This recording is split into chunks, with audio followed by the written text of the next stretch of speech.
try to get a handle on what I'm thinking about the thing that I assigned students. So I'm going to turn that on. But that was a nice set of. I should probably put a link to what that music is. It is a YouTube video, or really a channel called Japanese Lo-Fi Radio, Aesthetic Lo-Fi Hip Hop Music, no copyright, and that's the key bit. No copyright Lo-Fi Hip Hop Beats. So please, I don't need any DMCA strikes. This is for an educational purpose. It's all fair use anyway, and the music I use is not copyright. Something I've been thinking about recently because I was really excited for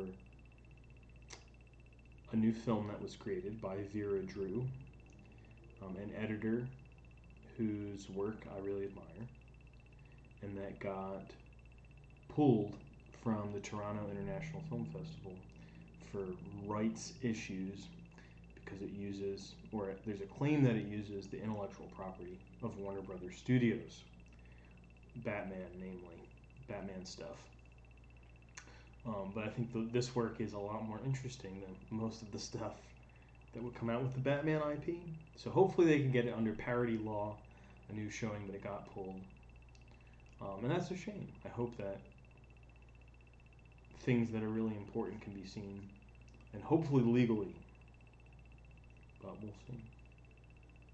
But yeah, I'm excited about coming back to this and trying this again. It's probably going to be a long video and still not a complete reading of this piece, because the piece that I've assigned is goddamn. It is a difficult piece. It's probably something I shouldn't have assigned.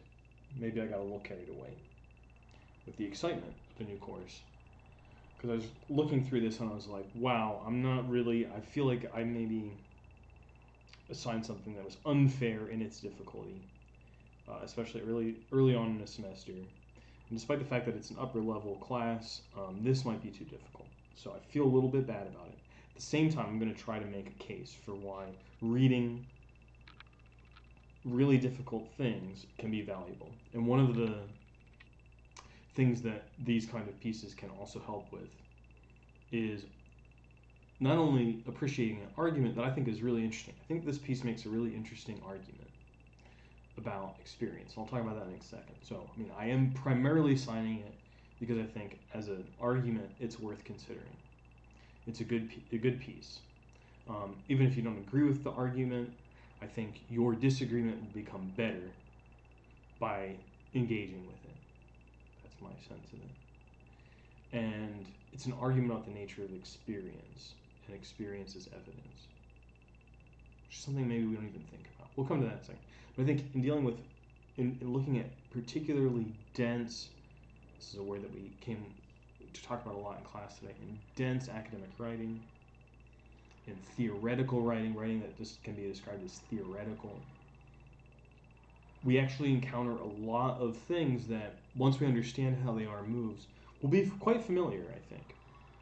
But it's kind of my job. I hope I can. I don't claim to know everything about this piece. I didn't assign it because I understood everything about its argument. I will admit that. And I think, actually, if you assign something, if you think that you fully understand something, it's really not worth assigning. That's my sense of it, but maybe other people will disagree with that. Don't think it's that valuable to assign, at least in the kind of classes that I usually have, where they're classes about thinking, about forms of thinking, rather than about knowing. Classes about thinking. Everyone should be thinking together. If somebody kind of comes in knowing, especially the professor, then no thinking will really get off publicly from that position. So everyone needs to not know stuff. So I signed this piece. I don't claim to understand the argument fully. I'll do my best to kind of reconstruct it as we go. But this will probably be a multi-part video series because this is also a long piece, and that's a double no-no. I signed an extremely difficult long piece in week 3, alongside other things that are less difficult but also challenging in different ways. So probably did too much, rookie mistake, but I'm going to try to atone for my sins tonight by reading this aloud and maybe offering some commentary on it. So, but if you are new to this stream and how it works, You can't interrupt me if you have stuff, if you're in the chat, if you happen to be here in the chat. Pop in to say hi, say whatever you want. Questions that you have about this or anything, really. I even dare you, try to distract me. I mean, good luck. See if you can do it. But otherwise, we'll just kind of read the piece and then talk about it at moments where it seems important. Maybe I'll start by saying a little bit about Joan Scott. I don't know too much about Joan Scott. All that I know about her kind of is Wikipedia level knowledge. And I don't even normally drink Diet Coke, but something weird is happening. I'm drinking Diet Coke. I never drink Diet Coke. Let's just say it was available. That's why I'm here. Okay. Joan Scott was a historian. And that would be helpful to understand. Like, a lot of her arguments here are going to be about history. And if you don't know who she's a historian, it's kind of weird. You're like, where's this history coming from? In this case, it's coming from just directly her academic identity. She's a historian. She is addressing, in some sense, other historians. Maybe not exclusively other historians, but her audience are people who are probably primarily people working professionally at a university level in history departments. That's who she's talking to. But the reason that we're reading it is not because we're professional historians. The argument that she's making, even though it's about the field of history, is an argument that doesn't just belong to history. It's not a specialized argument. And that's something that's really common amongst critical arguments, and sometimes why they can be called theory. Or this is my best way of explaining why a certain kind of stuff gets called theory. There's other answers you could give to this question about stuff that happened at Yale in the 80s and things like that. We don't need to worry about that. What does it mean is, I think, a more important question. That sometimes things would be called theory. You might hear somebody saying, oh, this is a class on theory. Theory of what? Can there just be a general theory? Well, sometimes critical writing will try to put forward a thesis that, if you accept some of its arguments, can apply to a really wide domain of questions. Questions about life, language, meaning, society, religion, the economy, etc., history, things like that. Really big themes.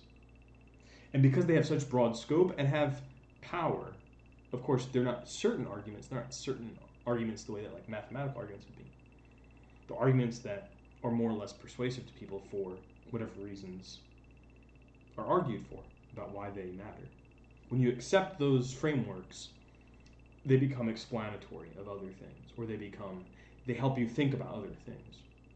So that's why sometimes arguments are called theoretical. And I would say this is a good example of an argument that is really, it is a piece of criticism, but it's criticism at such a kind of broad scale that its arguments can be taken up in other discourses as part of their questions as well. It's not limited just to history as a kind of academic discipline.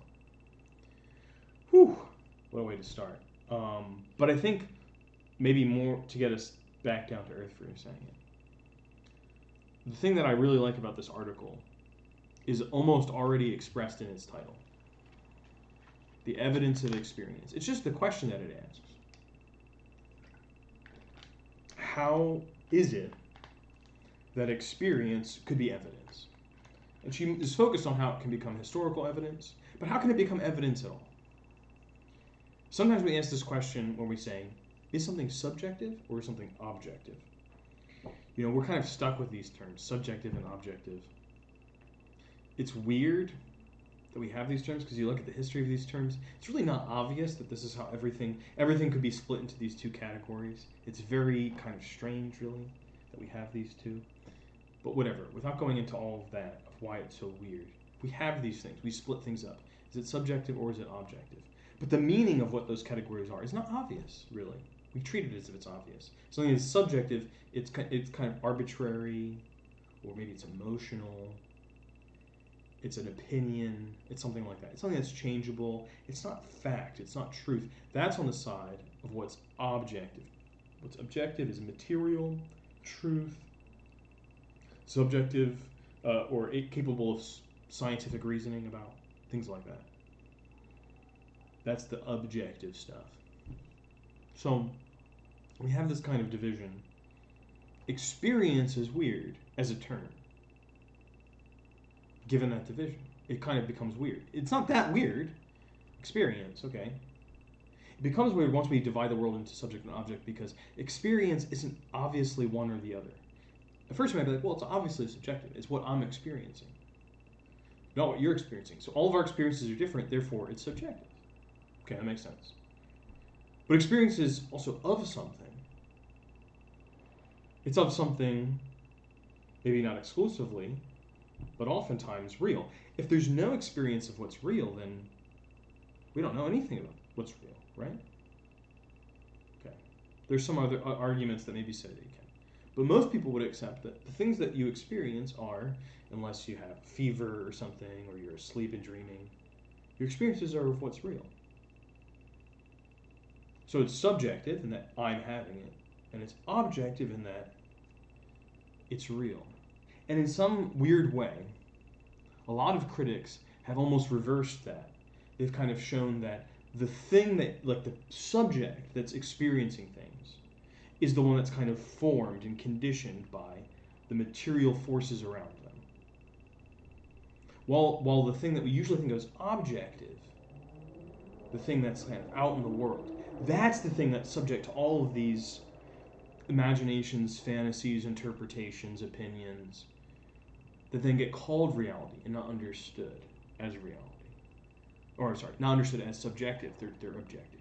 Right? It gets kind of cloaked that way. Okay, so Joan Scott is coming in and trying to say, with a kind of critical view, that's taking from lots of different critical discourses, which is one of the things that makes this piece so difficult. It's talking about psychoanalysis and history and feminism. Got a lot of stuff going on. But I think one of the questions she's trying to ask us is just a question that we could ask ourselves of how do we know when to trust experience? And maybe even further from that, how does experience appear when we have to make it objective? When we have to be able to give it to somebody else? I mean, she's not going to say objective, but when we make it something that we can communicate, how can we deal with that? What does it mean to do that? What's involved in that process? So that's what she's going to talk about here. So hopefully, almost a half hour in without having read a word of this. We're obviously not going to make it to the end tonight. You can see that it's 26 pages long in the PDF. But maybe we'll make a little headway and see if anything interesting comes up by reading this piece together. Okay, so Evidence of Experience, Joan W. Scott. And it starts here with this interesting kind of subtitle, Becoming Visible. Becoming Visible. There's a section in Samuel Delany's magnificent autobiographical meditation, The Motion of Light and Water, that dramatically raises the problem of writing the history of difference. The history, that is, of the designation of other, of the attribution of characteristics that distinguish categories of people from some presumed, and usually unstated, norm. This is already a pretty complicated sentence, so let's maybe take some time and work through some of the things that she's doing here as a writer. What's happening in this opening section? How do we understand this first sentence? So the first thing she's doing is she's telling us, she's anchoring her argument in another text, and she's describing that text in a particular way as an autobiographical meditation. It's not like a kind of genre you would find in Barnes and Nobles. You can't go up to the book clerk and say, "Excuse me, where's the section for autobiographical meditation?" That's a particular choice of language that she's making in order to describe something that's distinctive about this work. We don't need to totally know that yet, or what that means. We might not even know that at the end of the piece. But to recognize that that language is a choice is an important part of reading critical writing.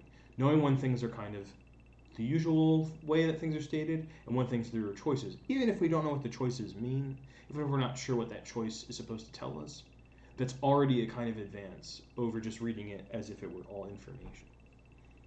Okay, then she says something that she makes a claim about this text, that it dramatically raises the problem of writing, the history of difference. What a hard sentence. Damn. In some sense, she says it raises the problem. Well, what does that mean to raise the problem? It's like almost like raising the question, I would think. Be like, what about this? Like someone in a meeting who puts a finger up. What about this? How can a book do that? Well, a book does that for a kind of community of readers. A book might do that. Now that we're all reading this, that raises a question. That raises a problem. But she kind of gets rid of concretely talking about it. She feels comfortable just saying, oh yeah, the book does that. Because she assumes that you'll think that there's an audience there. She's like, obviously there's an audience. I don't need to say that. This is part of the kind of discourse that she's in. Well, what does she mean? It raises the problem of writing the history of difference. The history of difference seems kind of like, what could that mean? And I think that that's okay that if it's not obvious. In some sense, she even understands that she's going to kind of define it 2 or 3 more times. All of them give you a little bit of a sense of what she might be talking about. But even at the end of that first sentence, I don't think that we as readers are expected to totally know what she's talking about. She's just giving us a kind of orientation about what kind of argument she's about to make. She's not talking about the history of, let's say, a particular time period. She's not talking about the history of a particular geographical region.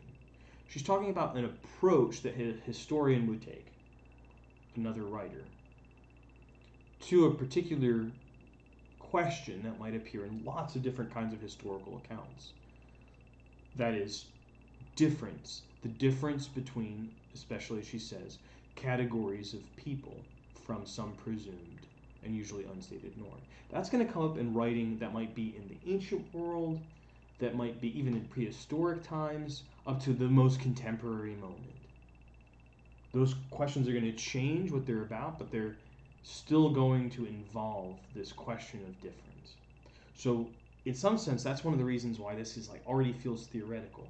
It's addressing a problem that can appear in so many different time periods. If historians usually organize themselves by time period, let's say at an academic conference. Here, this is not addressing historians as saying like, well, I am a historian of, let's say, 19th century colonial history. She's not doing that yet. Whatever she might say. She's not doing that. She's saying, I'm addressing a problem that comes up from the writing of history. And this is something that happens a lot in criticism. We've been talking in this class about how writing and criticism might be related. One of the ways they're related is that criticism can address problems of writing that are distinct from problems of a particular scientific or scholarly field. We've got one sentence in. Okay, I'm not reading all of this stuff. These are a lot of thank yous. It's nice to read thank yous. You can learn stuff about like where a person's from or how they think by reading their thank yous and acknowledgments, but okay, that might go a little slow. Okay, so then she's going to tell us about the book. Now she's introducing the book. Delaney, a gay man, a black man, a writer of science fiction. She's giving these like 3 things that kind of situate him in a very distinct way. Recounts his reaction to his first visit to the St. Mark's bathhouse in 1963. He remembers standing on the threshold of a gym-sized room dimly lit by blue bulbs. The room was full of people, some standing, the rest, and then it goes into a big block quote. Notice how she kind of continues it as if it's her own sentence. That's something that a lot of really sophisticated writers will do. They distinguish, on the page you can see that it's a quotation, she indents it and stuff. But she tries to really metabolize it, you could say, into her own prose. She tries to make it feel as if it's part of the thing that she's saying. And that makes it kind of elegant to read. In a way that if you plop in a big giant quote wouldn't be. The room was full of people, some standing, the rest, an undulating mass of naked male bodies spread wall to wall. My first response was a kind of heart-thudding astonishment, very close to fear. I've written of a space at certain libidinal saturation before. That was not what frightened me. It was rather that the saturation was not only kinesthetic, but visible. So kinesthetic means like of the body, right? So it's not just that it's like a hot place to be. It's that you can see it. Okay, well, why is that important? Remember, the title of this section is Becoming Visible. So something about visibility is important to her argument. This is why she's quoting this. Watching the scene establishes for Delaney a, quote, fact that flew in the face of the prevailing representation of homosexuals in the 1950s as isolated perverts, as subjects gone awry. The apprehension of masked bodies gave him, as it does, he argues, anyone, male, female, working, or middle class, a sense of political power. What this experience said was there was a population, not of individual homosexuals, not of hundreds, not of thousands, but rather of millions of gay men, and that history had actively and already created for us whole galleries of institutions, good and bad, to accommodate our sex. So it's like in the moment he's seeing, he goes into a San Francisco bathhouse and he's like, wow, there's a lot of men having sex here. This is an institutionalized practice. I can see it before my eyes. That speaks to a larger community that gives me a sense of power. So he's making an argument in his own mind, kind of hypothesis about what this means, but it strikes him as a kind of like feeling, as a kind of really intense feeling. The sense of political possibility is frightening and exhilarating for Delaney. He emphasizes not the discovery of an identity, but a sense of participation in a movement. Indeed, it is the extent as well as the existence of these sexual practices that matters most in his account. Numbers, massed bodies, constitute a movement, and this, even if subterranean, bellies enforced silences about the range and diversity of human sexual practices. Sorry, I said bellies, I mean belies. I guess that's a Freudian slip. Yikes. Belies enforced silences. Meaning it kind of shows another meaning, that there's something behind that kind of silence. Something else going on. Okay. Making the movement visible breaks the silence about it, challenges prevailing notions, and opens new possibilities for everyone. Delaney imagines, even for the vantage of 1988, a future utopian moment of general sexual revolution, once the AIDS crisis is brought under control. So look how much she's quoting him in this piece. It's like this whole opening is almost a kind of conversation with Delaney and Delaney's autobiography. That not every piece can really kind of pull that off. That can kind of you can get bogged down very quickly. One of the reasons I think she's capable of doing that is that in the parts where she's talking, she doesn't just keep talking about the book. She's talking about the book as if it's evidence of something else. She's not. She barely. She talked about Delaney just here, like the sense of political possibility, numbers. You know, she's kind of making these claims. She's extending the argument in some sense, kind of embodying his position and directing it towards the thing that she wants to say. That revolution will come precisely because of the infiltration of clear and articulate language into the marginal areas of human sexual exploration, such as this book from time to time describes, and of which it is only the most modest example. Now that a significant range of people have begun to get a clear idea of what has been possible among the varieties of human pleasure in the recent past, heterosexuals and homosexuals, females and males, will insist on exploring them even further. Okay. By writing about the bathhouse, Delaney seeks not, he says, to romanticize that time into some cornucopia of sexual plenty, but rather to break an absolutely sanctioned public silence on questions of sexual practice, to reveal something that existed but had been suppressed. Only the coyest and most indirect articulations could occasionally indicate the boundaries of a phenomenon whose centers could not be spoken or written of. So what's the phenomenon that he's referring to? We have to kind of like here, not lose the thread. What's the phenomenon that he's referring to? He's referring to the phenomenon of institutionalized gay sex. And that coyness was medical and legal as well as literary. And as Foucault had told us, it was, in its coyness, a huge and pervasive discourse. Okay, so this is referring to an argument that a particular guy made. I'm not going to go into that argument. But we could just say that the basic kind of thrust of the argument is that we maybe have that image of the Victorian period as being a place where people were very sexually repressed. There's a lot of silence about it. And one of the things that Foucault argues in his history of sexuality is that there in fact was a proliferation of discourse about sexuality at exactly that time in a scientific register. And that in some sense, it's actually the moment where sexuality is invented as a concept. Okay. But what that coyness means is that there is no way to gain from it a clear, accurate, and extensive picture of extant public sexual institutions. Okay, what does extant means? It means like still around, things that are still going on. When a text is extant, it means that a copy survives, usually from the ancient world. This is where people would say it. So an extant public sexual institution is something that's still happening in public, I guess. That discourse only touched on highly select margins when they transgressed the legal and or medical standards of a populace that firmly wished to maintain that no such institutions existed. The point of Delaney's description, indeed of his entire book, is to document the existence of those institutions in all their variety and multiplicity, to write about, and thus to render historical, what has hitherto been hidden from history. Okay, this is a long introduction. She's using Delaney's novel.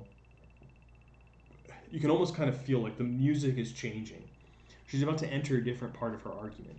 This has all been kind of a prelude, a very kind of rich example that she's done a lot of interpretation on, a kind of thick description, you might say, of what for her in this book is interesting or important for her argument. She kind of really interpreted it. It's, how many pages in are we? 1, 2, 3, well, really like 2.5, maybe 2 total. But anyway, regardless of how many pages it is, did I lose the thread? Okay, there we go. Yeah. Regardless of how many actual pages it is, it's 2 pages maybe. It's a long introduction to not really be making an argument of her own. So think about, as we continue, why it's worth it for her to spend her time setting this example out with this much kind of detail and interpretation, since it's not the only thing she's going to talk about. She's ultimately not making an argument about Delaney's book. Delaney's book is evidence for her argument. It's part of her argument. It's kind of complicated in how she uses it, but it's not a whole paper about this book. So sometimes, even something that you're not citing as evidence in the way you would cite scholarly articles or something like that, where you're saying, this voice supports my argument directly, you can cite something that at length through interpretation becomes evidence, because you're saying it shows something, which is in some ways what she's also arguing that Delaney's book did for his experience, that by writing his experience and making it something that was kind of historically citable, he made it historical. He made his experience historical, and the experience of gay men having been suppressed from history in the past. Okay. As I read it, a metaphor of visibility as a literal transparency is crucial to his project. The blue lights illuminate a scene he has participated in before, in darkened trucks parked along the docks under the West Side Highway, in men's rooms in subway stations, but understood only in a fragmented way. No one ever got to see its whole. He attributes the impact of the bathhouse scene to its visibility. You could see what was going on throughout the dorm. Seeing enables him to comprehend the relationship between his personal activities and politics. The first direct sense of political power comes from the apprehension of massed bodies. Recounting that moment also allows him to explain the aim of his book, to provide a clear, accurate, and extensive picture of extant public sexual institutions, so that others may learn about and explore them. Knowledge is gained through vision. Vision is a direct apprehension of a world of transparent objects. In this conceptualization, the visible is privileged. Writing is then put at its service. Okay, so this is an important kind of set of little bit of language to understand. She says, in this conceptualization, right, she's referring to what she's saying is this kind of underlying metaphor of the whole book. That to see things, you're kind of seeing them perfectly transparent. There's nothing kind of in your way. There's no smoke. There's no fog. There's no bendy mirrors. There's no particular media through which you see. The medium of sight is transparent. It's right there. You grasp it. You see it and you have it. There's nothing to doubt. There's no possibility to doubt. It's there. So when she says the visible is privileged, that could sound really weird. I could hear how that would sound like just a bizarre phrase. What does that even mean? What she's trying to say is that the concept of the visible, or the things that are written down as things that are visible, are things that are kind of given a special place in his book. A special kind of evidence, its special status, because of an idea about things that are visible that's kind of unsaid, but is operating through the logic of the book, the logic of its arguments. If something can be seen, then it's known. There's no difference. It's grasped immediately. Writing itself is just a kind of rendering down of what's written. If you could show someone directly, that would be better. Seeing is the origin of knowing. Writing is reproduction, transmission, the communication of knowledge gained through visual, visceral experience. Now, okay, she's saying something. She's like saying all this really specific stuff about a certain kind of attitude that she finds in Delaney that says, okay, I'm writing down what I see, I'm writing down my evidence. It's the seeing of it that gives it value. The writing is just kind of like a vehicle, right? Now, that's something that's happening in Delaney, a book that she's quoting. I sense because she admires something about it, even though she has to kind of, maybe it might also begin to sound like a bone to pick with something about it, with some of its arguments. So she has a kind of complex relationship to this book. She really seems to care about it a lot. She's also like, there's something about it, there's one of its ideas, or one of its kind of patterns of thinking that maybe we should think about. And I think this is a nice gesture to see happen in serious critical work.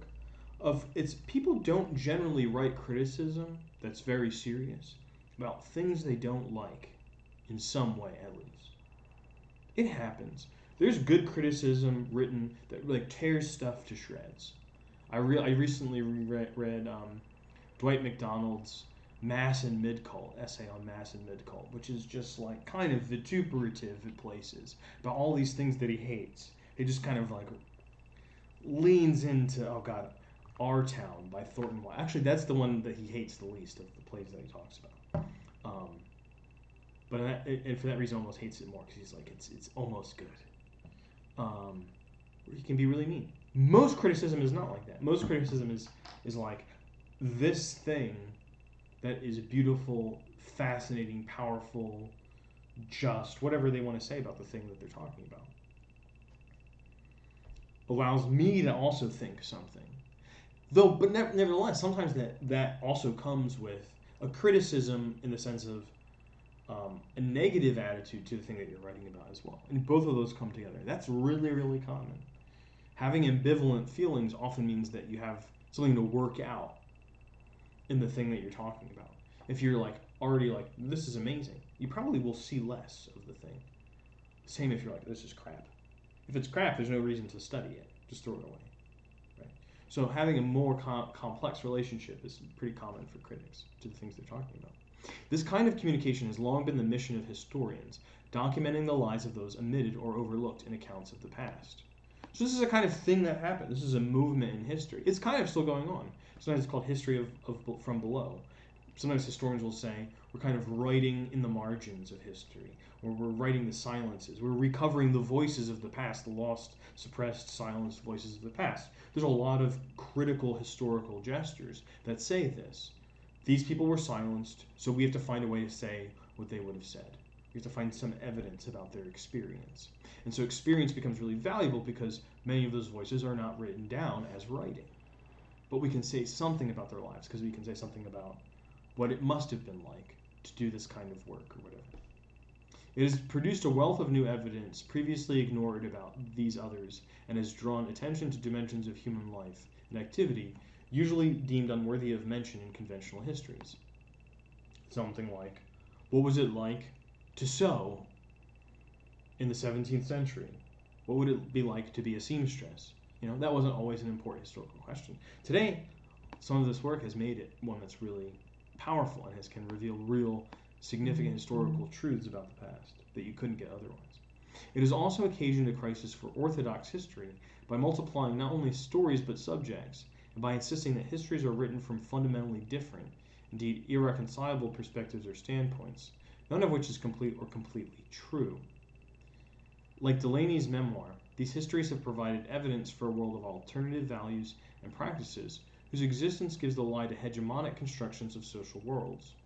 So first of all, we have to spend some time on this word, hegemonic. This is a word that you might see more than once in reading some kind of critical work. So people will say that something is hegemonic or hegemony. And this is both of the, it's an unusual word, but it's a word in English. But it's also a concept. It became a concept through the work and through people's responding to the work really to one guy, mostly.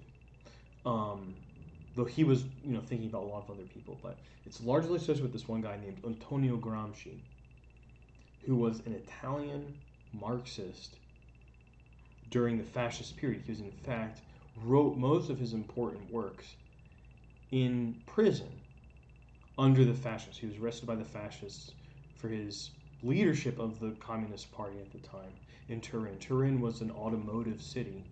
It's where Fiat, I don't know if Fiat's still made there, but I believe that's where Fiat's factories were headquartered. Gramsci was born in very poor conditions. He slept in a coffin as a child. That's how poor the family was. Also maybe affected his psychology a bit, you would have to imagine. But a very courageous guy. Mussolini's comes to power. There's the March on Rome. All this kind of stuff happens. He is imprisoned as a very popular leader, though an unusual one, and a very intellectual one. Kind of unusual, really. He's put in prison. And he will write a huge number of works there in a kind of code to get them past the prison censor. So he says strange things. But one of his important ideas, which itself might have been part of his code, it's kind of hard to say, was hegemony. Hegemony is the idea, literally means something like the leadership. So if you read about the Peloponnesian War, the war between Athens and Sparta, a lot of the times, because it comes from the Greek word hegemon, they're fighting over who will have the hegemony of the Greek world. Because they weren't necessarily like empires in the sense that they kind of possessed all the land. But they would be a city-state. There would be other city-states, but they would kind of be in control. What they said would lead. They would have a kind of function that was very powerful, politically, socially, culturally, even though it wasn't kind of directly represented in some kind of state body, necessarily. Or that's one way to think about it. So Gramsci thought hegemony was a really important way to understand social conflicts. That there's all sorts of things other than maybe because he was a Marxist, what certain kinds of classical Marxists had understood by the idea of class conflict. That it was about direct material relationships of production. That's where all of it would happen. He's like, but what about the other stuff like church? People go to church. That affects what they're willing to do, how they think about their lives, how they relate to everything. That matters. And so the church is part of, at least in his period, in his time, what he saw in certain parts of Italy at the time, the Catholic Church, he felt was part of the hegemonic structure of the elite classes, that the church mostly supported the interests of the elite. And they got the assent, and through communicating things, through sermons, but also through kind of the habit and the architecture and the long-established traditions and the way it was ingrained into people's lives and worldviews. It was really a complex thing. That all of this kind of stuff allowed people who otherwise shouldn't have any real obvious reason to favor the aristocrats, who were, not really doing them any favors in any obvious way, in a social relationship, because they deemed it to be kind of morally right. It was an ideological kind of framing. So lots of other critics have said that hegemony is an important way to think about social power. The social power doesn't usually work as somebody coming and commanding you to do something, telling you what to do. You're to do this. You can watch Full Metal Jacket and maybe see even whether when someone does do that, whether there's not really a bunch of social power is what is making that command powerful. The command itself doesn't really do anything from the point of view of Full Metal Jacket. It's like all this other stuff that's happening, which is why I think that's a great movie. Worth seeing, Stanley Kubrick. Hegemony is kind of stuff that is not even having to be argued for. There's a kind of social choice. It's already there. It's instituted. It has power.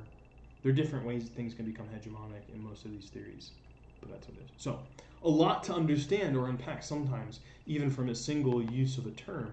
This is because this discourse is being addressed in a long conversation about a lot of these similar ideas, where people would probably have encountered that argument already and would be able to kind of place that in another series of arguments. All right.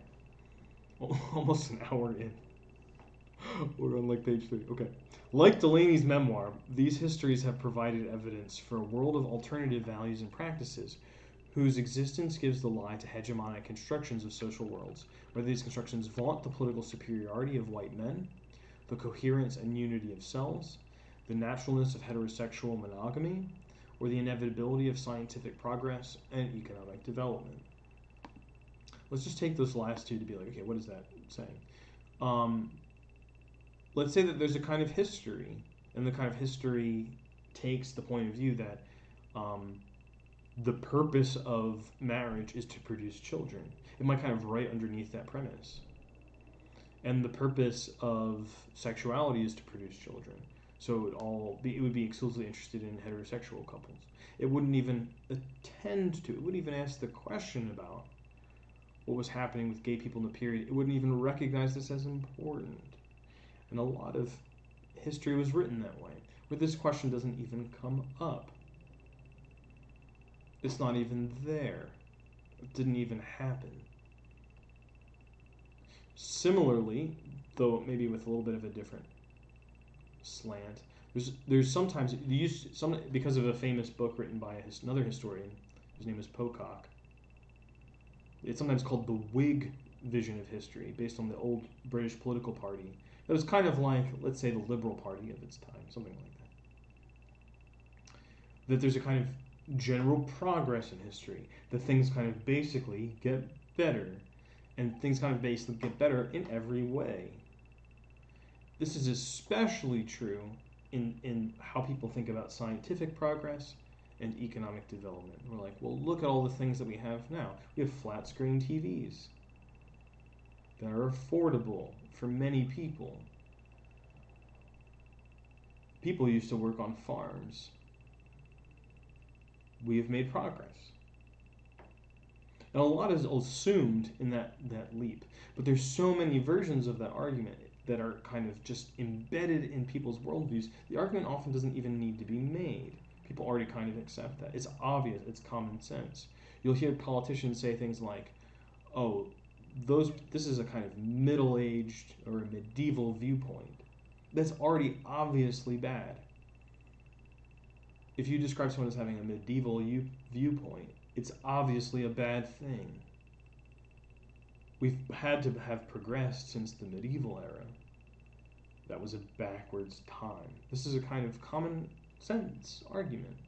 And those common sense assumptions also sometimes get into serious professional histories that tell stories of progress of science and of economic development. Okay. The challenge to normative history has been described in terms of conventional historical understandings of evidence as an enlargement of the picture, a correction to oversights resulting from inaccurate or incomplete vision, and it's rested its claim to legitimacy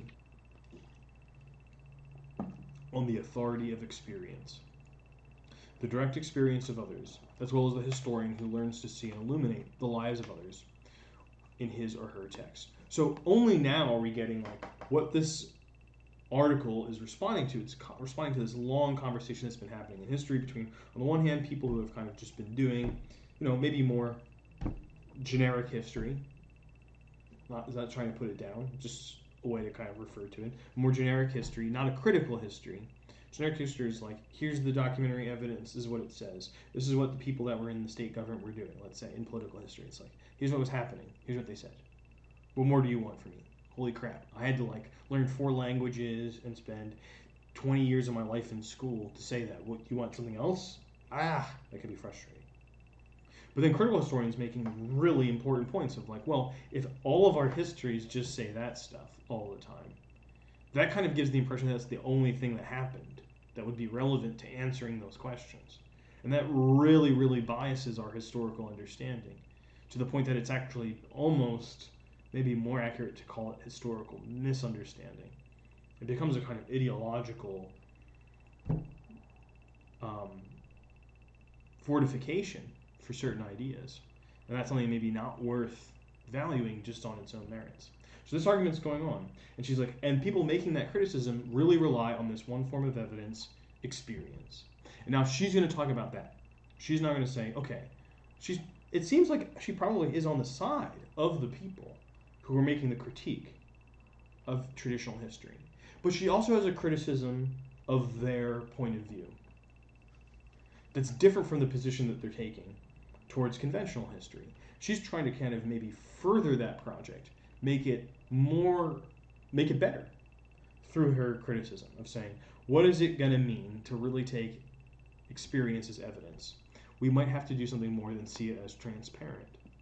Documenting the experience of others in this way has been at once highly successful, right? She's like, it's been very successful, good thing, and limiting strategy for historians of difference. We're back to difference, right? It's that question of how do we describe people who are kind of opposed to each other at some historical moment? Groups that recognize each other as different. How do we write about that? It has been successful because it remains so comfortably within the disciplinary framework of history. You haven't gone far enough, right? This is a kind of common thing you could argue. You can kind of argue from the left, often, to say, yes, reform is good, except it's not radical enough. It just kind of props up the old system. It keeps alive the thing that was rotting from the inside or whatever, things like that.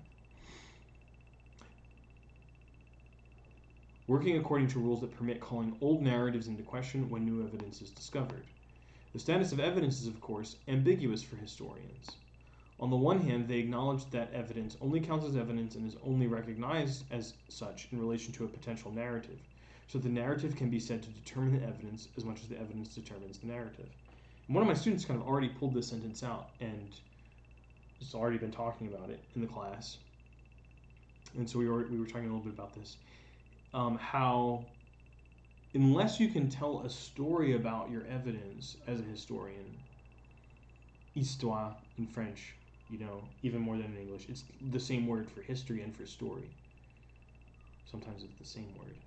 In English, you can kind of distinguish them a little bit. But it's really hard to imagine a history that has no stories in it. People have written those. But it's hard to think for most of us to imagine it. It's like, what would it mean if there's no story in the history? Well, you could just be like, things happened. Kind of random. We kind of want it to be a story, don't we? So we're already in a certain genre, and then the evidence will now kind of be shaped to that genre of it being a story, rather than just like a catalog of facts. That would be impossible to read, really. Make heads or tails of. We actually want our history to be interpreted. Nobody just wants to read like random data points. Imagine the difference between getting, let's say you're working at a kind of corporate office one day. You're up in the C-suite. Isn't that a nice imagination? You have two people who report to you every day. One person gives you like an executive summary, like, here's all the information, here's a pie chart, here's what it means. One page. You're like, great. Someone else is like, here's 7,000 pages of data that produced that report. You're like, I don't even want to look at that. I don't want that in my office. Get that out of here. Also, what is paper? I'm living in 2050. I don't remember what it is. Okay, whatever. So, kind of the same thing here with historians. They're already making choices about how they deal with evidence. It's not really like, it might be like science because science might do it more, but it's not like the image of science that we have where it's like, whatever your data is, you report it. It's not how historians work. No historian ever reports all of the evidence they find. And that's not because they're hiding stuff, it's because it wouldn't make any sense. They could be hiding stuff, but it's not the reason why historians do it in general. It wouldn't make any sense if they just kind of were like, they just kind of barfed up all the pieces of evidence they found. Be like, what does this mean? It wouldn't even be evidence. It would just be stuff. To make it evidence, you need to be able to put it in a story. Curious. On the other hand, historians' rhetorical treatment of evidence and their use of it to falsify prevailing interpretations depends on a referential notion of evidence which denies that it is anything but a reflection of the real. Like, it's evidence because it's true. Michel de Certeau's description is apt. Historical discourse, he writes, gives itself credibility in the name of the reality which it is supposed to represent. But this authorized appearance of the real serves precisely to camouflage the practice which in fact determines it. Representation thus disguises the praxis that organizes it. This is one where I would say, if you don't understand it, don't bother. This is not going to be, I just have the vibe. You just get the feeling, you're like, this is one, if I don't totally understand this moment, this is illustrating some other argument. Maybe it's saying something that's smart, I don't really get it. That's fine, just move on. We don't need to unpack everything. When the evidence offered is the evidence of experience, the claim for referentiality is further buttressed. What could be truer, after all, than a subject's own account of what he or she has lived through? Yeah, who else is going to tell the truth of my experience if it's not me? I mean, how presumptuous would that be if someone else was like, well, I really know what your experience means. Oh, isn't that what those dirty psychoanalysts do? They're telling us what our experience means. Maybe that is kind of what they're doing. And maybe part of the hostility towards psychoanalysis, and also criticism. Who else, other than me, could say what my experience means? It is precisely this kind of appeal to experience, as uncontestable evidence, and as an originary point of explanation, as a foundation on which analysis is based, that weakens the critical thrust of histories of difference. So she's saying, if you treat your evidence that's coming from people's experience as just kind of like solid scientific proof, it's actually making the thing that you're trying to do weaker. You're trying to change history. You're trying to make history more responsive to all the different kinds of things that were happening, not make it look so monolithic. Well, you're not doing as good a job by pretending that the evidence of experience is simple.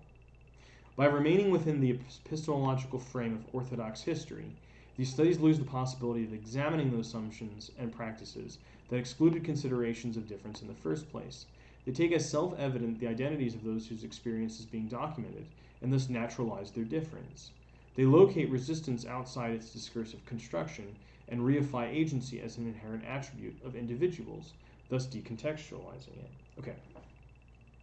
It's going to be hard to kind of follow all this abstract stuff if you're like, what's she talking about? What is this referring to? I can't say. I don't know if I have great examples at the ready of what this might look like, but I'll give it a shot. Let's say.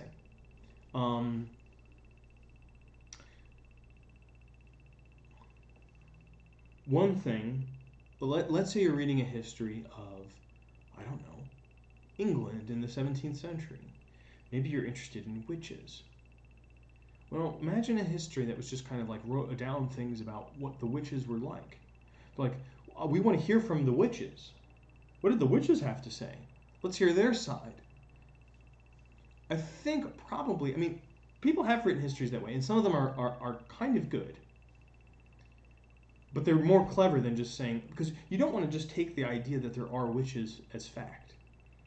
That's just how people were identified at a certain period of time. And the reason why they were is maybe more interesting than like treating them as if there were witches.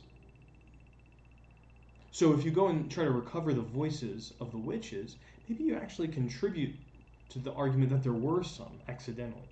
You kind of don't do the thing that you're trying to do, which is like make sure that that never happens again. Make sure people understand how kind of misogyny can become violent in this very particular way.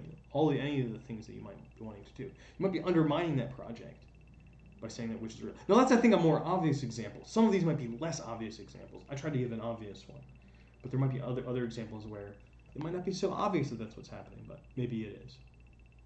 When experience is taken as the origin of knowledge, the vision of the individual subject, the person who had the experience, or the historian who recounts it, becomes the bedrock of evidence on which explanation is built.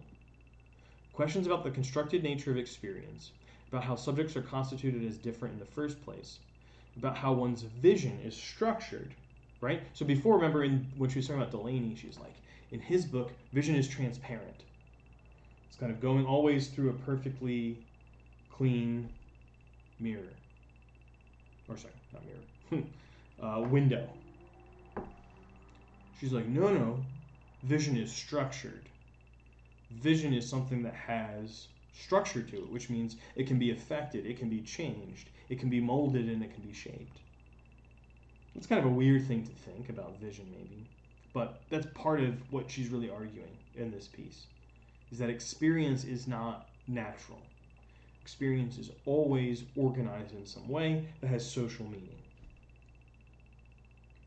To put it another way, the evidence of experience, whether conceived through a metaphor of visibility or in any other way that takes meaning as transparent, reproduces rather than contests given ideological systems.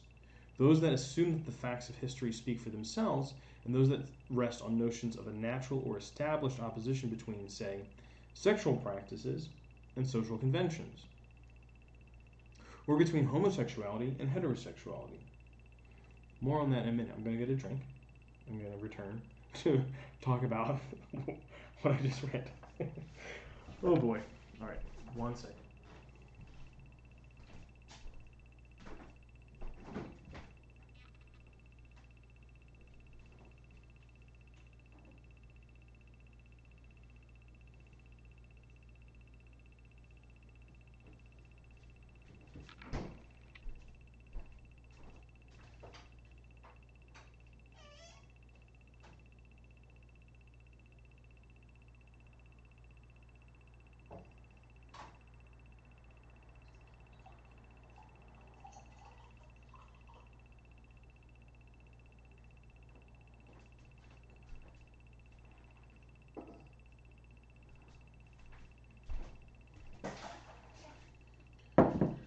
All right. Ooh. I have my sticker-covered mug. Stickers from Higu Rose. You can find their work on patreon.com. Higu's a good friend of mine. That's not their real name, that's their artistic name. And they've had a lot of cool, good artistic news lately. So I'm very happy for them, including the printing of one of their kind of like longest term project called Yin City, which is thinly disguised stories about Pittsburgh of characters who live in Pittsburgh, which is where they live, where I used to live. Oh god, that tastes awful. But yeah, okay, back to Joan Scott's difficult but I think really interesting piece that we were just talking about. Okay, so she's saying that we might want to challenge these kind of natural divisions between things. Now, she's not citing anyone. She's not citing anyone. Why? You can't cite some. You should cite someone anytime they affect your thinking. That's kind of the impression. I think that a lot of I'm trying to be less cynical. Let's say well-meaning policies, university policies about plagiarism suggest that plagiarism is the absolute worst sin you could commit as a student. You can become a plagiarist in ways that are almost mysterious to you. You have to use the exact correct citation style.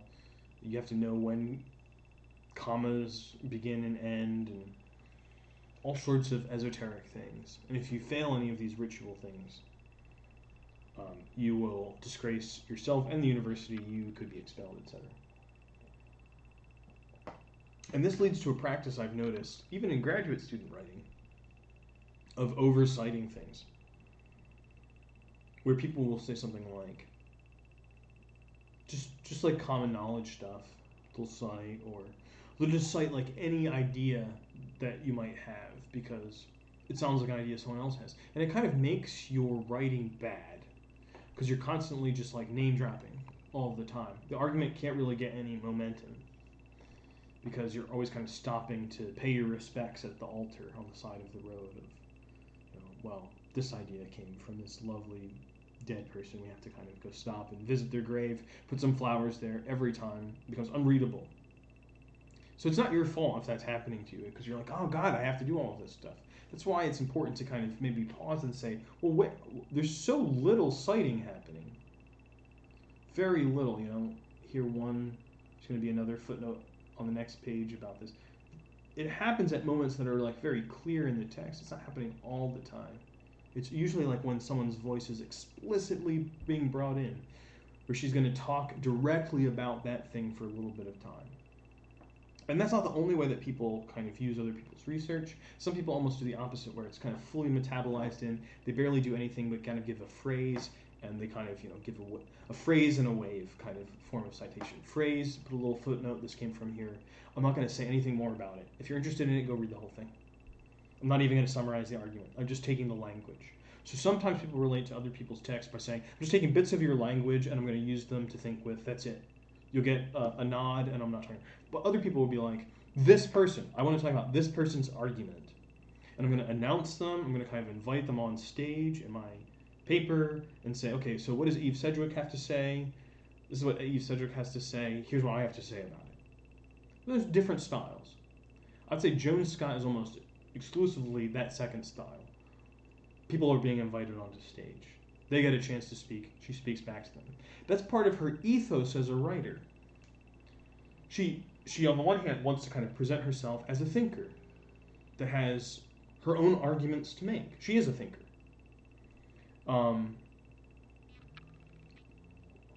And the people that she's citing are other thinkers. The people that she's kind of talking to directly. She's talking about what their arguments are. She's saying what she thinks about them, how they relate to what she has to say.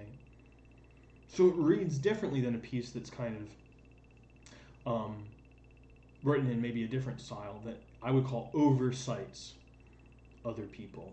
It feels like it has to say that where every idea comes from. And at a certain point, that means that no idea can go anywhere else. Every idea is being sent back to where it came from all the time. If you have questions about plagiarism, I actually don't think that the best practice is to when in doubt, cite. I don't think that's the best practice. I think the first thing you should do is revise your sentence. What are you really trying to say? How would you say it, not just in your own words, but as part of the argument that you're trying to make? Because if the whole argument is something that someone else has already said, then there's no reason to write it. If it's totally identical, then there's no reason to write it. You just give someone the other paper. But usually it's like part of their argument is relevant to what you have to say.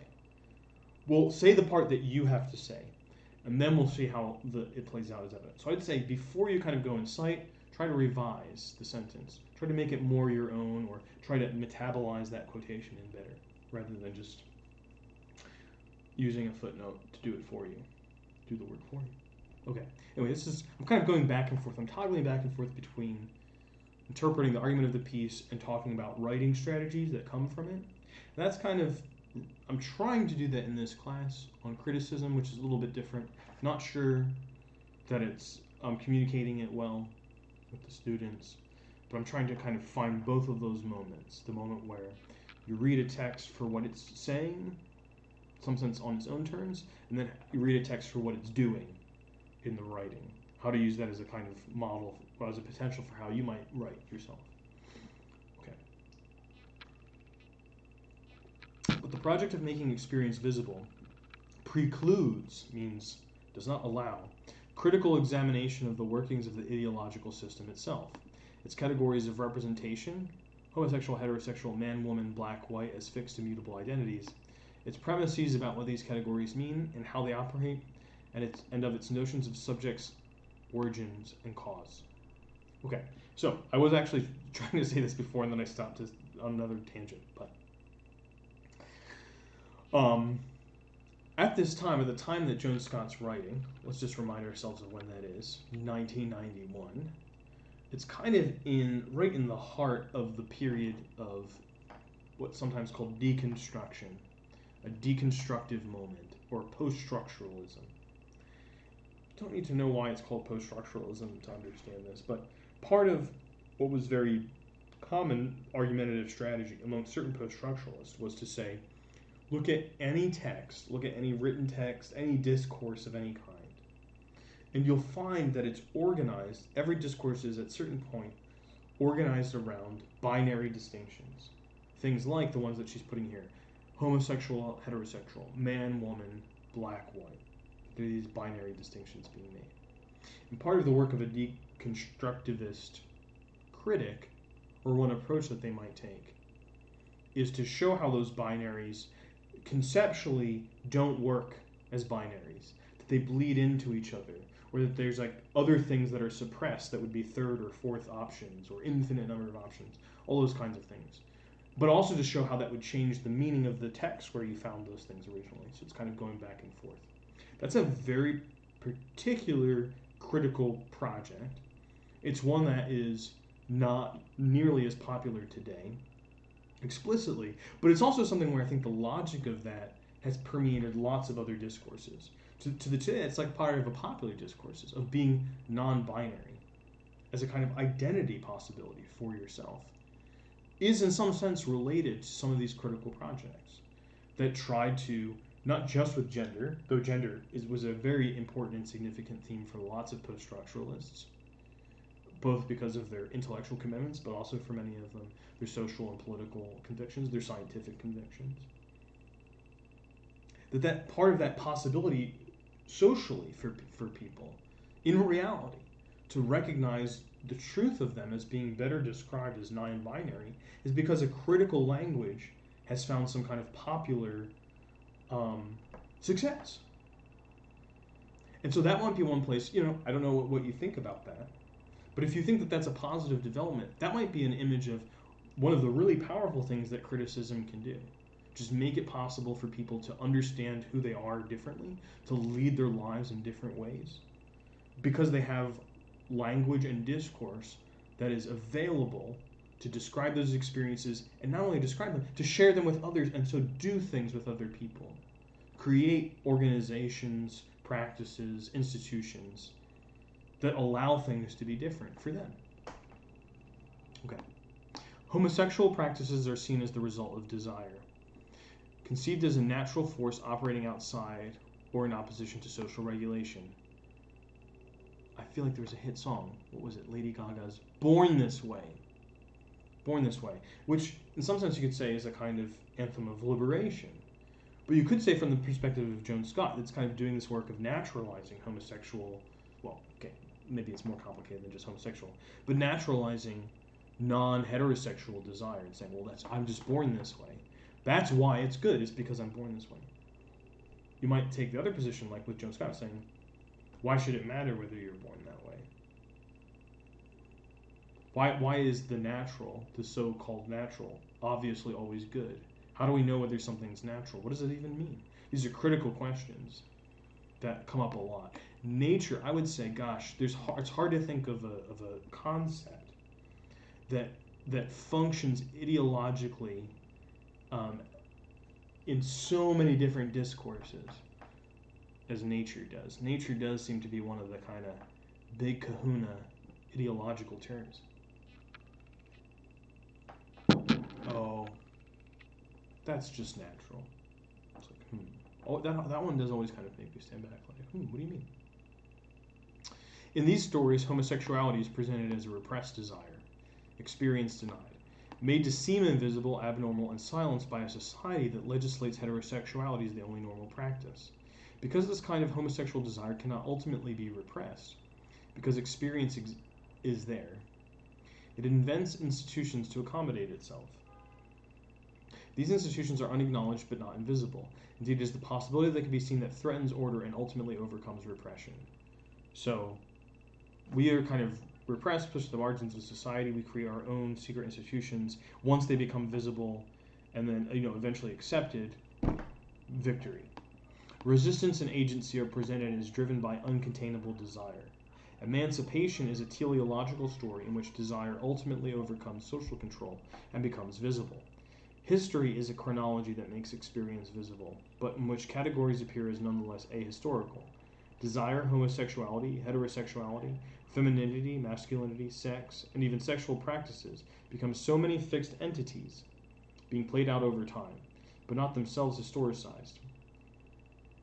Presenting the story in this way excludes, or at least understates, the historically variable interrelationship between the meanings of homosexual and heterosexual, the constitutive force each has for the other, and the contested and changing nature of the terrain that they simultaneously occupy. So it's like what it means to be heterosexual and homosexual, you might be like, oh, it's obvious. That's just like a natural distinction. But some critic might come along and be like, well, historically, they have described different things.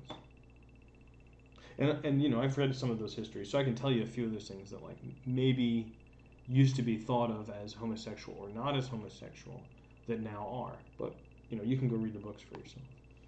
This is a PG channel. Just kidding. The importance of the category homosexual, writes Eve Kosofsky-Sedgwick. I don't think I've ever tried to say that out loud, so I might have completely gotten that wrong. Comes not necessarily from its regulatory relation to a nascent or already constituted minority of homosexual people or desires, but from its potential for giving whoever wields it a structuring definitional leverage over the whole range of male bonds that shape the social constitution. That seems like a really complex and difficult sentence, and it is. One of the things that I think that makes it difficult is, what is it referring to? And if you forget, you have to kind of go back here, where Sedgwick is being quoted, but before the long block quote. It's kind of weird. It's just like a style thing, because she wants to put this after that first part. But this is really the subject of the whole paragraph. The importance and importance. Why do that? The importance and importance. If your mother tongue is not a language that has this feature,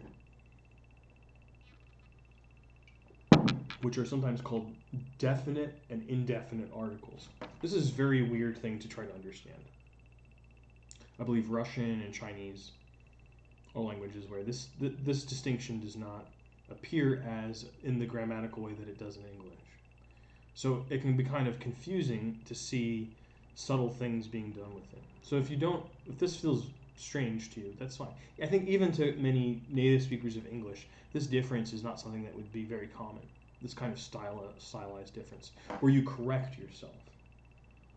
It's almost kind of rhetorical, the way that people will do this sometimes. They'll say,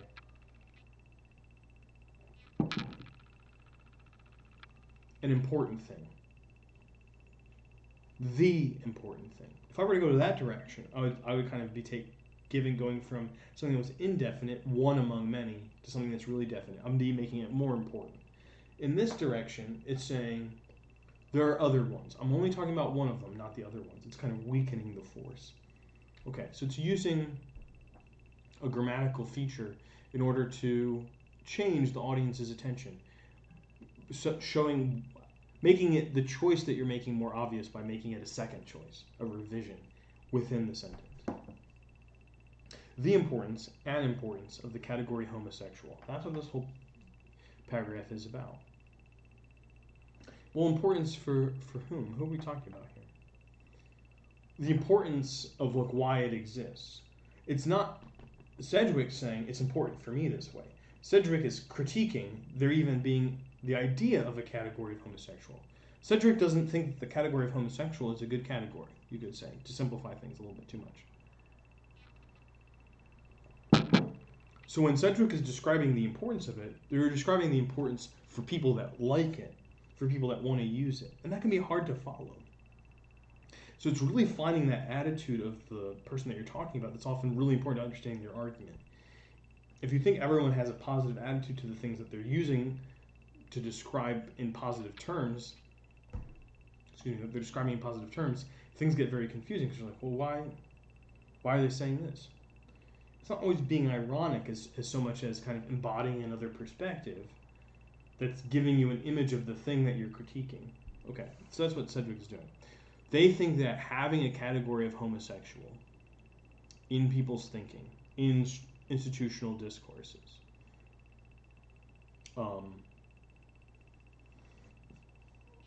it kind of shapes things that are kind of social bonds between people, that maybe it's better if they weren't shaped that way. Okay. Kind of vague still. Not only does homosexuality define heterosexuality by specifying its negative limits, and not only is the boundary between the two a shifting one, but both operate within the structures of the same phallic economy. Okay. Now this is in scare quotes. This is a very strange thing. Phallic economy. And it's in scare quotes. It's in quotation marks. That's representing that this comes from another discourse. This comes from a discourse that is maybe related to or maybe not to the one that you're in right now. But you're saying, I'm going to adopt this. And you're kind of marking it as different. What is phallic economy referring to? Well, it's referring to some psychoanalytic stuff. So I would say here, if you're not familiar with psychoanalytic language, it's almost probably better actually to skip this section because it's only going to be confusing and misleading. Because if we interpret this literally, if we interpret this as being like an economy of phalluses, God, that's just a super weird image. That's not going to be helpful.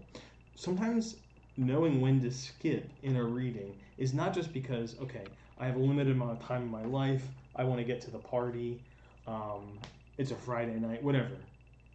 Also because you want to understand the piece. Understanding isn't always improved by reading more.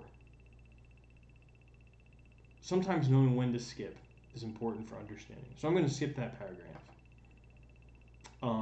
because I think it's just going to be confusing to even try to explain.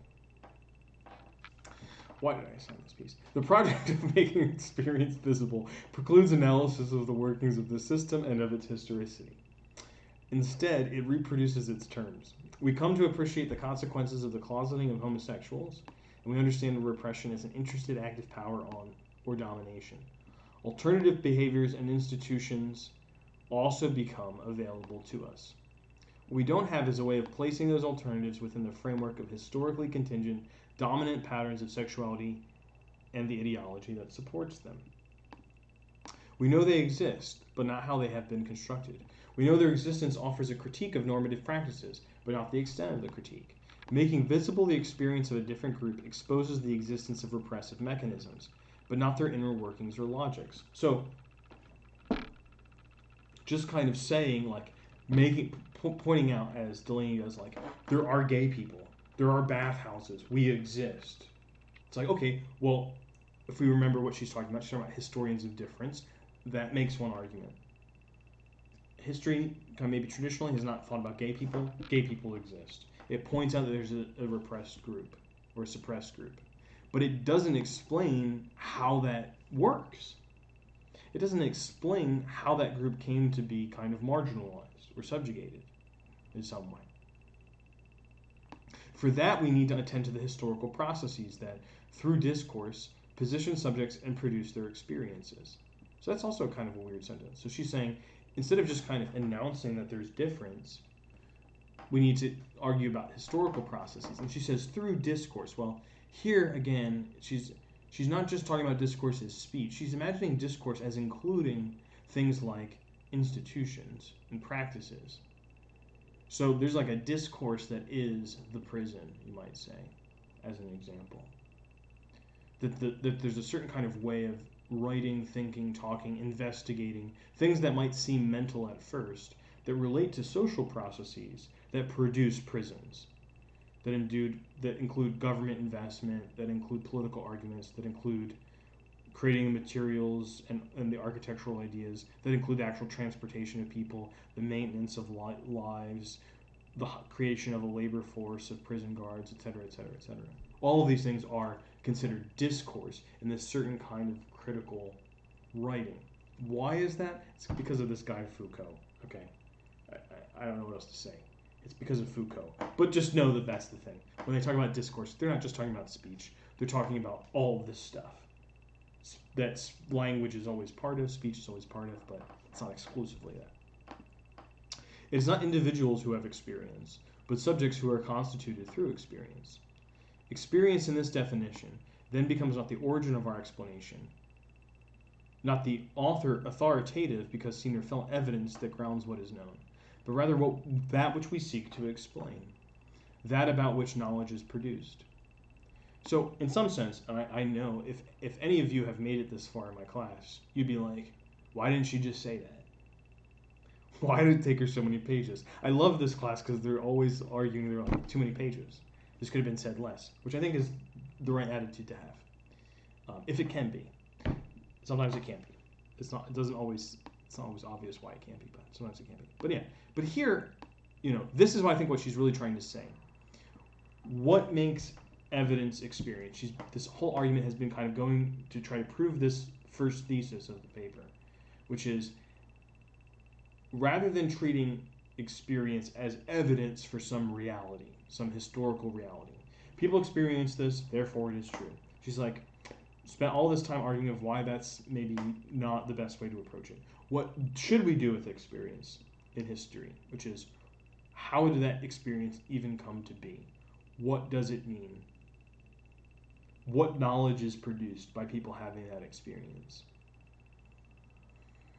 So experience becomes kind of the object of history, which seems hard.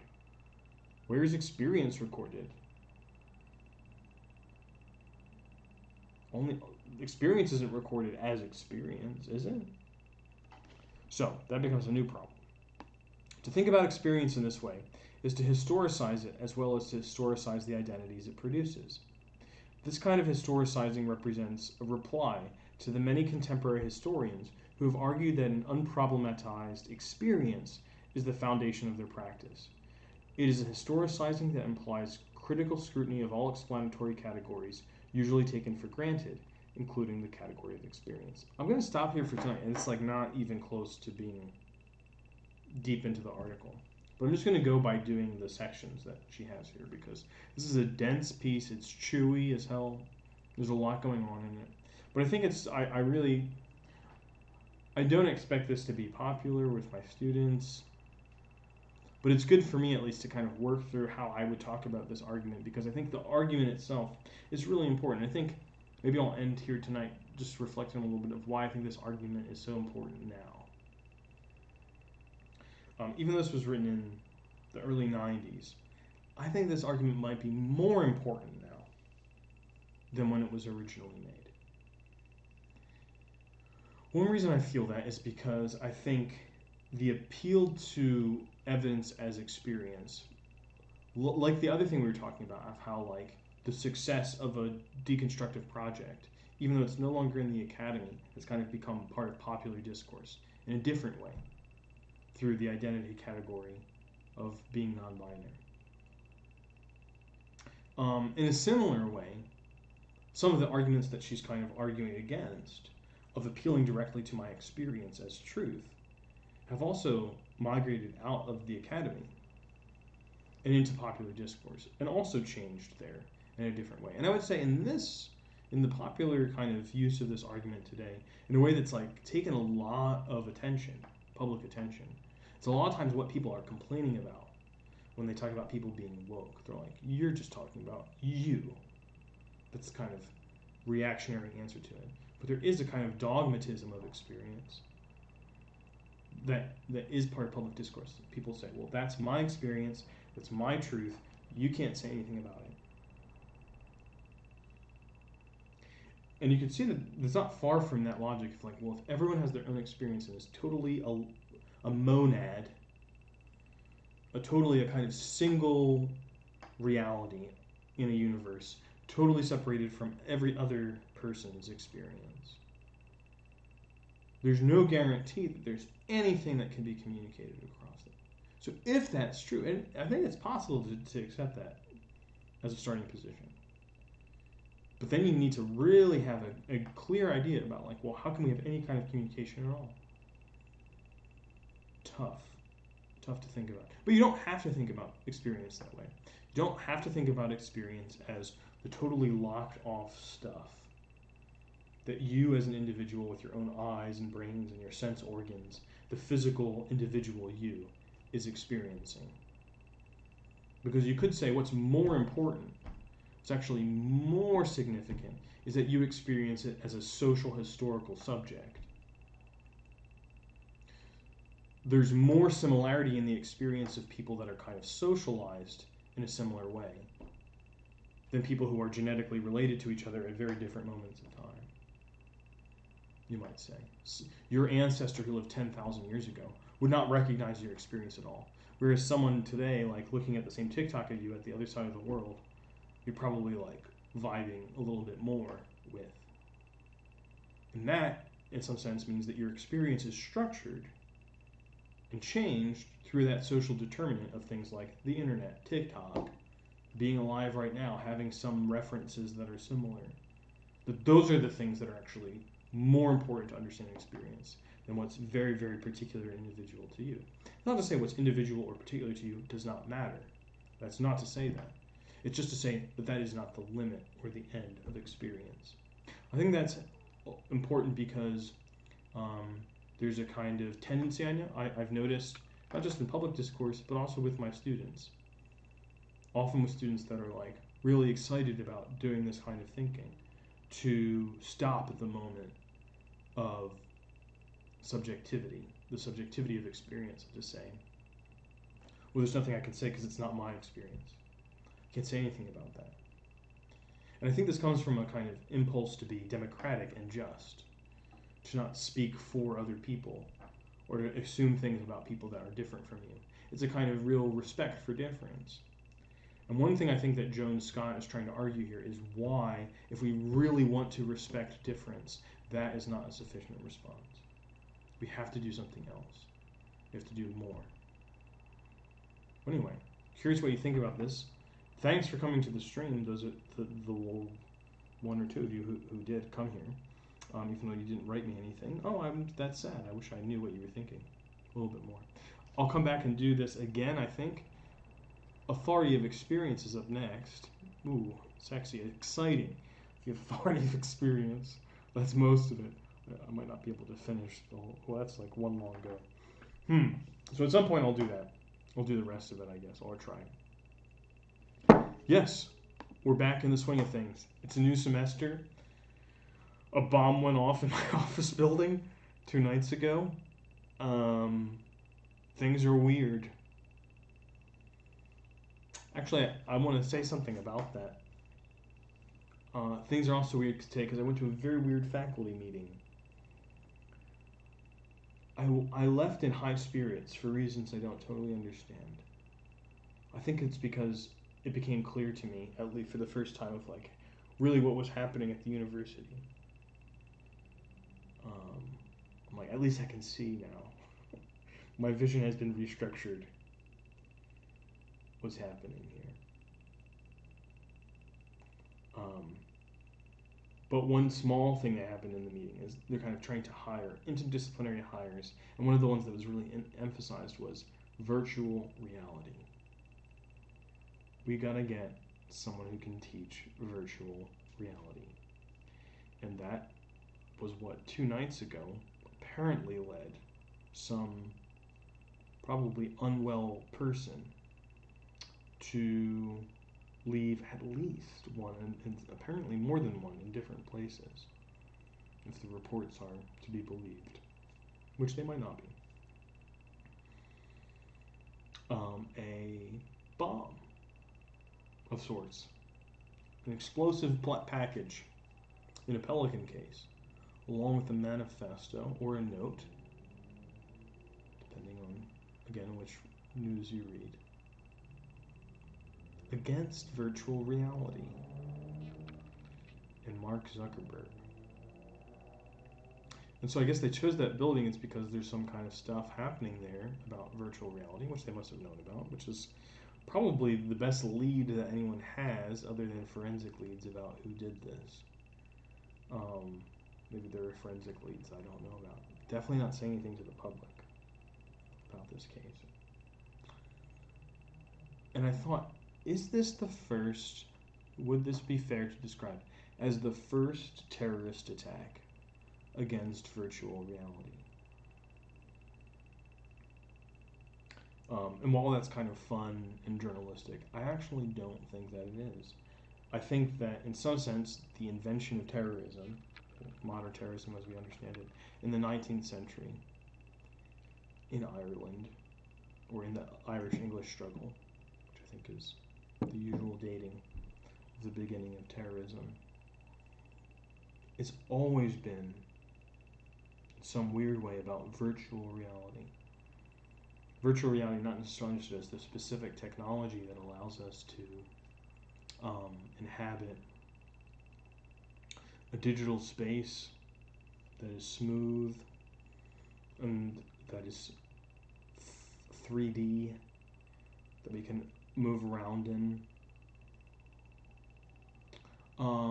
But virtual reality is a reality that includes other possibilities. Not just violence against the actual, but against the possible.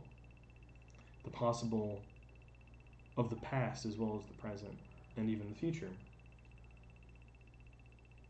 how things could have been, how things might be, how things ought to be, is always kind of alive in these symbolic acts of violence.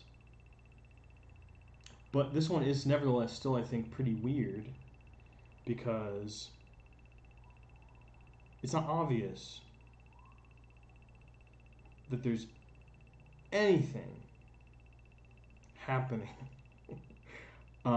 in Northeastern, for instance, in the building where I teach, that is particularly connected to virtual reality. I mean, there's some stuff, maybe a little bit, but especially in Boston, it wouldn't be the first place I would think of if I were trying to attack virtual reality. Where in reality is virtual reality? It's kind of not an obvious thing. And the real activity of institutions becomes a kind of symbol of an allegiance to a new reality, the metaverse, the virtual. And people have all sorts of different feelings and attitudes towards that. Right now, those seem kind of like banal attitudes, like opinions you might have about, one sports league over the other, or like one kind of gaming system over the other.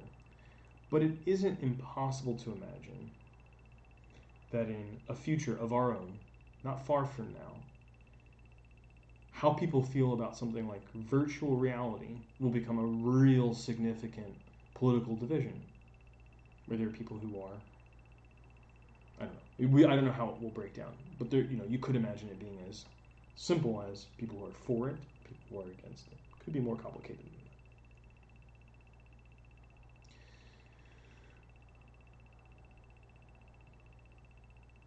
I'm for it. I'm for a space, a virtual space, where there are new possibilities, because I think we need new possibilities. But I also think that possibility of a virtual reality is one that's trying to be kind of colonized by existing entities and limited in a much deeper way than, let's say, a similar kind of colonization of space is happening right now, where various kinds of corporations are trying to think about mining asteroids' mineral rights before the technological possibility is even there. How we imagine our technical future has to actually be in advance of our technological possibilities. And this might be another reason why experience is evidence. Unlike in the 1980s when this was written, experience is like really maybe not the only kind of evidence that we can rely on. We need some kind of technical evidence for lots of arguments about our future. But also, we actually really need to think about experience as a thing that needs to be explained, especially as people's experience is much more directly shaped by social forces than it was in the 1980s. Because so much of our experience is literally in virtual reality, which is in a built environment that is built not just in an architectural sense, but built as an experience. So I think, even though that might seem like a stretch to you if you're watching this still, of why the bomb that went off near my office a few nights ago and this reading are connected, I am thinking about them as connected. That we do need a kind of criticism that will defend and praise the possibilities of a different kind of future experience, one that will definitely involve a technological apparatus of some kind, but defend it from the people that want to colonize our imaginations of what virtual reality will look like as being what's already on offer, because in my humble opinion, it is absolutely insufficient for what we need. All right, well, thanks for coming. See you next time on the black light reading hour. There's no black light right now because the black light I had is electrically unsafe to plug in anymore at this point, but I think I might get another one and maybe some other lights. One of the best things that happen at the faculty meeting is just a casual conversation with someone else who works in the department who I've never talked to before, and he's amazing.